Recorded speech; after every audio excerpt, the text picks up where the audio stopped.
Good morning. আজকের ব্লগটা এখান থেকেই শুরু করছি। আমারও একটা বর্ষামুখর দিন, সারা রাত বৃষ্টি হয়েছে, খানিকক্ষণ একটু থেমেছিল, আবার প্রচন্ড বৃষ্টি শুরু হয়ে গেছে। আমাদের পুকুর তো ফুলই থাকবে পুরো শীতকাল অবধি, যা বুঝতে পারছি। মানে একদিন বৃষ্টি হচ্ছে, 1 ঘন্টা স্টপ থাকছে, আবার বৃষ্টি শুরু। পাশে পুকুর হওয়ার এটাই সুবিধা অসুবিধা দুই আছে। যেরকম ভালো লাগে পুকুরে হাওয়া দেয়, সেই পুকুর থেকে গরমকালে হাওয়াটা পাই, সেরকম একটু বৃষ্টিতে কিন্তু আমাদের পুকুর পুরো ফুল হয়ে যায়, ফুল। যেই জন্যই আমাদের উঠোনে যাবে, উঠোনে পুরো জল ভর্তি। তো সকালবেলা তো রান্না বান্না শুরু করে দিয়েছে, চলো দেখবি আমার সঙ্গে। এই রান্না বসিয়ে দিচ্ছি, এখানে আলু পটলের তরকারি হবে, তো এই পটলগুলোকে ভাজছি। আর আমি যেহেতু তরকারির পরিমাণটা অনেক বেশি, বুঝতেই পারছি, আর যেটা বড় কড়াইটা নিচ্ছি। ছোট কড়াইটা আরেকটা বড় আছে, ওটাতে নিলে কি হয়, একটু কষাতে নাড়তে চাড়তে অসুবিধা হয়। এটা নিলে কি হয়, ফ্রিলি করা যায়, ওরাও হেসে খেলে থাকতে পারে।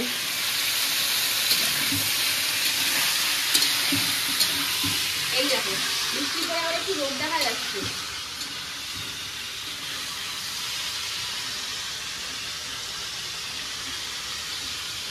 জল নামছে, বোঝা যাচ্ছে না, মানে জল বেশি তো ওঠেনি, একদম নর্দমা কাটায় কাটায় বৃষ্টি পড়ছে, কিন্তু টিকিট টিকিট করে একদম মিনিমাম টিকিট টিকিট করে বৃষ্টি পড়ছে। তার সাথে রোদ উঠেছে, রোদ বাবা, বৃষ্টির আর দরকার নেই। এত বৃষ্টি হচ্ছে তো জল নামার জায়গা নেই। তার সাথে সাথে বানের জল ঢুকে, জানো তো আমাদের এখানে নর্দমা দিয়ে দিয়ে দিয়ে দিয়ে গরমকালেও দেখা যায় রাস্তায় কিছু কিছু জায়গায় জল জমা, নর্দমা ফুল, বানের জল ঢুকে যায়।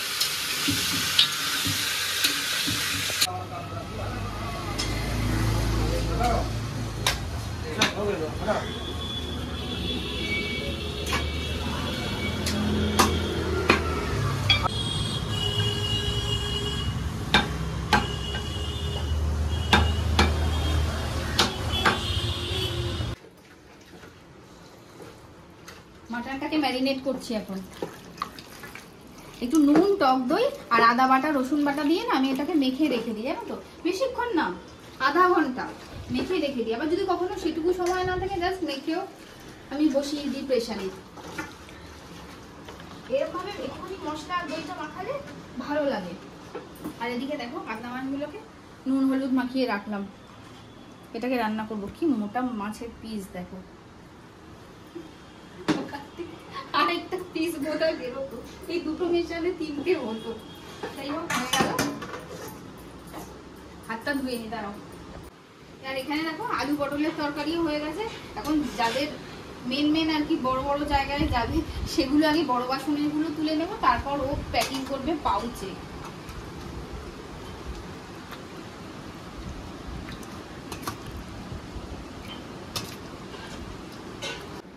এখানে সব খাবার প্যাকিং হয়ে রাখা আছে, আর অর্ধেক খাবার তো দিতে গেল আবার।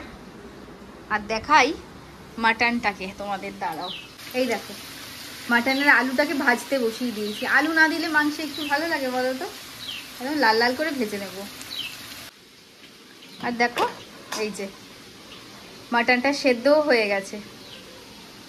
উফ বাবা, দেখো এদিকে আরেক কতন ভাত বসিয়েছি, আর এদিকে বললাম না মাটনটা করব। এই যে দেখো শুকনো লঙ্কা, তেজপাতা, গোটা জিরে, গোটা ধনে, গোলমরিচ আর দারচিনি ফোড়ন দিয়ে পেঁয়াজটা দিয়ে দিয়েছি। আর চিনির মধ্যে, এই চিনির মধ্যে বলছি, দেখো তেলের মধ্যে চিনিও দিয়েছি। আর পেঁয়াজটা যাতে তাড়াতাড়ি মজে যায় তার জন্য কিন্তু আমি নুনও দিয়ে দিয়েছি। পেঁয়াজটাকে আগে ভালো করে ভাজবো। পেঁয়াজটা বেশ ভালো করে ভেজে নিয়েছি। তো এবার দেখো কেটে রাখা টমেটোও দিয়ে দিলাম এই পেঁয়াজের সাথে সাথে, তাহলে টমেটোটাও নরম হয়ে যাবে।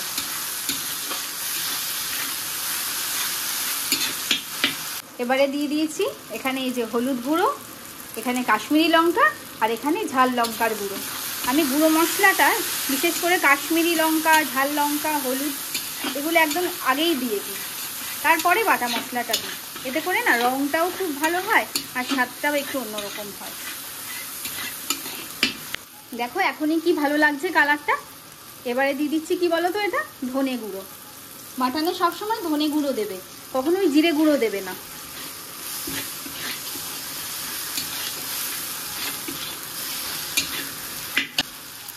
এবারে দেব বাটা মশলা। দেখো দিয়ে দিলাম রসুন বাটা, ভালো করে নেড়ে দিই। রসুনটা নেড়ে নিয়েছি, এবারে দিয়ে দিচ্ছি আদা বাটা।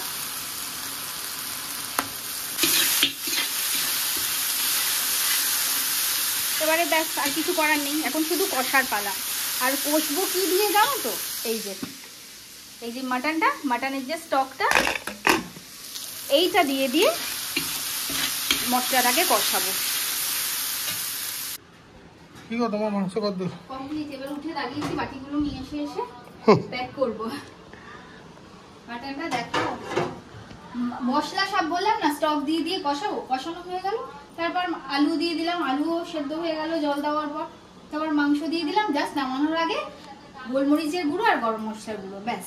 একবার এভাবে করে দেখবে, যেভাবে তোমাদের দেখালাম, খুব হড়বড়ির মধ্যেই দেখালাম, আশা করি তাও তোমরা বুঝতে পেরেছো। আর যেখানে অর্ডার আছে তারা বলেই দিয়েছে একদম আলু দিয়ে একদম ঝোল, পাতলা যে ঝোলটা হয় মাটনের ওটাই দেবেন, আমরা ওটাই ভালোবাসি। ঠিক আছে,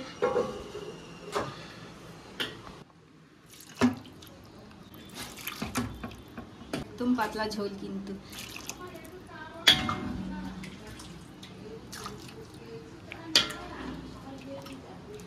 পিসগুলোও খুব ভালো। সব খাওয়া দাওয়ার প্যাকিং হয়ে গেছে, রেডি হয়ে গেছি, এবার আমরা বেরোবো। একটু এটা তুমি আমাকে এটা কোলের মধ্যে দেবে, আমি এটা নেব। বাম্পার গরম, বুঝেছো বন্ধুরা, দুদিক হয়ে বসতে পারবো না, দাঁড়াও। এবার আমরা আসছি, টাটা। এবার ফাইনালি সব খাওয়া দাওয়া দেওয়া কমপ্লিট। এবার আমাদের পেটে ছিচড়ে ডল মারছে, একটু চা বিস্কুট খেতেই হবে কিন্তু আগে দোকান থেকে। এই ওয়েদারে ঘুরতেই ভালো লাগে, বাড়িতে থাকতে ভালো লাগে না। বাড়িতে জল পড়ছে, মেঝে দিয়ে জল উঠছে। এই রাস্তাটা কি সুন্দর না, তার উপর পরিবেশটা ঠান্ডা, মনে হচ্ছে দীঘাতে চলে এসেছি। এরকম ওয়েদারে মনে হয় দীঘা পুরীতে যাই ঘুরতে, সমুদ্রের ধারে।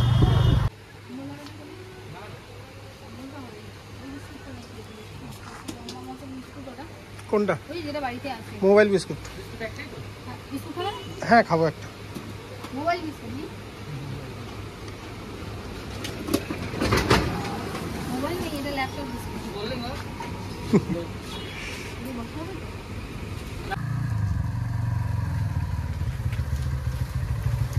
চলে এলাম, অনেক বাজার করে এনেছি, ফেরার সময় কাকার থেকে একটু বাজার করে আনলাম।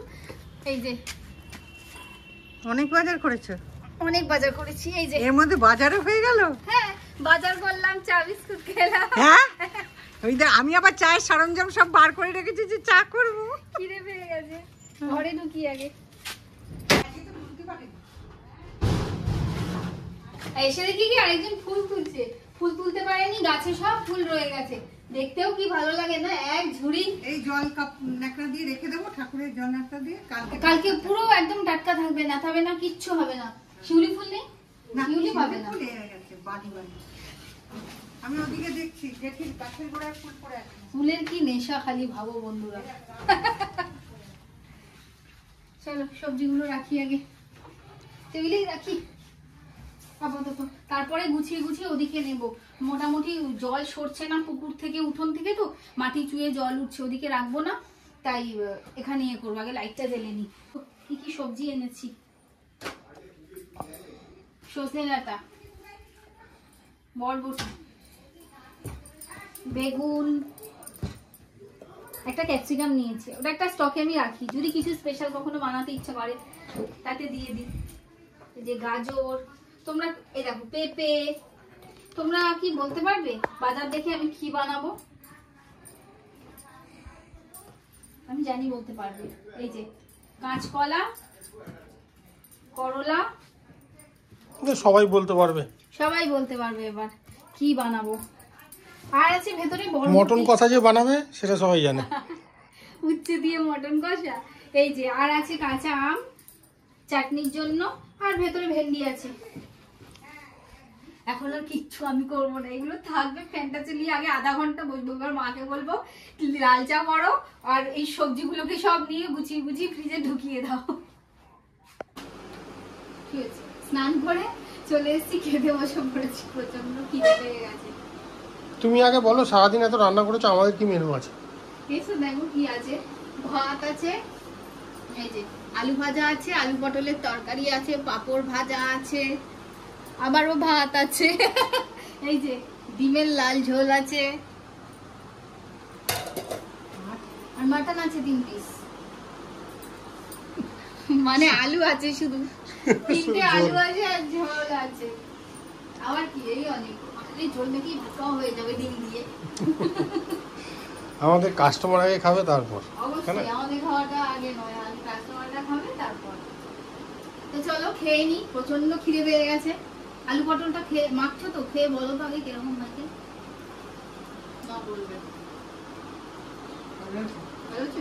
ওর ক্যামেরার সামনে না, সঠিক সঠিক বললাম। ভালো হয়েছে।